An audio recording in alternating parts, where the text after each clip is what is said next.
Baptisan Roh Kudus itu akan menjadi bermakna kalau dikembalikan ke fungsi yang benar.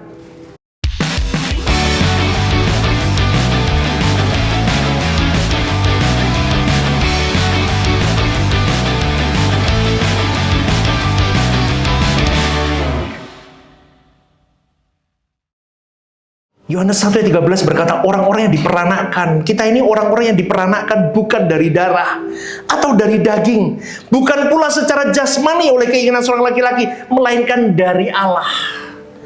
Maka keselamatan dalam Tuhan Yesus itu hendak mengembalikan manusia kepada keadaan kita segambar dengan Allah.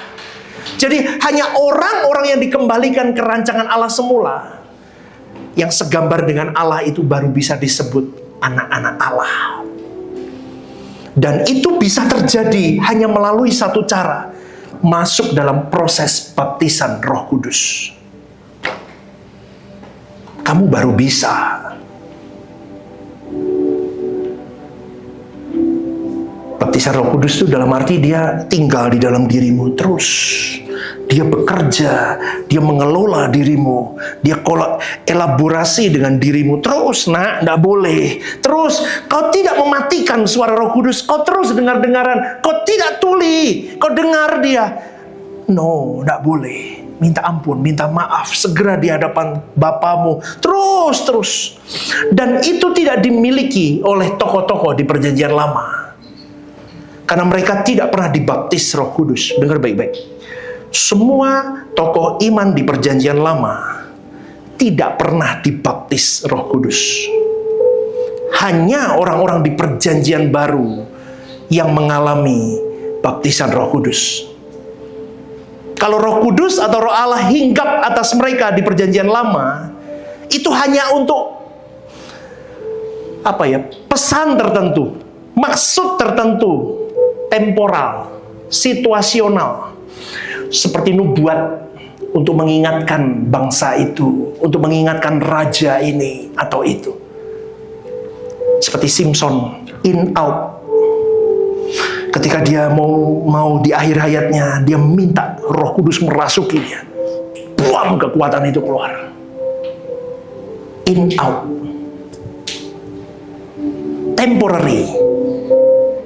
Orang-orang PL tidak pernah menemukan bagaimana menemukan kembali kemuliaan Allah yang hilang. Gak bisa. Jadi di PL tidak pernah ada baptisan Roh Kudus yang membuat seseorang dikembalikan ke rancangan Allah semula. Maka saudaraku, baptisan Roh Kudus itu menjadi bermakna kalau dikembalikan kepada fungsinya yang benar. Ini dengar baik-baik. Baptisan Roh Kudus itu akan menjadi bermakna kalau dikembalikan ke fungsi yang benar.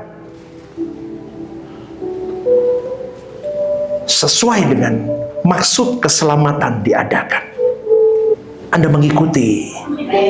Supaya genap. Kita mati, kita ketemu di langit baru, bumi baru. Kalau cuma Kristen nggak ketemu kita. Tidak ketemu, saudaraku. Saya pun berpotensi terbuang. Anda tidak takut toh? Takutlah sedikit. Kalau kau mengerti kebenaran, kau buka tiap saat, kau ngeri hidup. Kita salah ngomong aja, kita minta ampun sama Tuhan. Aduh ampun, aku udah melukai orang. Minta ampun segera-gera. Kadang kita nggak tentu, saudaraku. Kepucot apa ngomong, nggak tentu. Maka saya katakan sekali lagi, kita harus benar-benar berjuang di sini. Ibadah Suara Kebenaran setiap hari Rabu jam 6:30 malam di Gereja Sentral AND Mall lantai UG.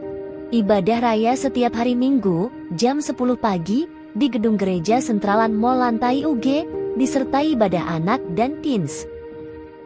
Home Usia Indah setiap Jumat Minggu kedua jam 5:30 sore di Gedung Gereja. Ajak rekan dan saudara Anda untuk bergabung bersama kami.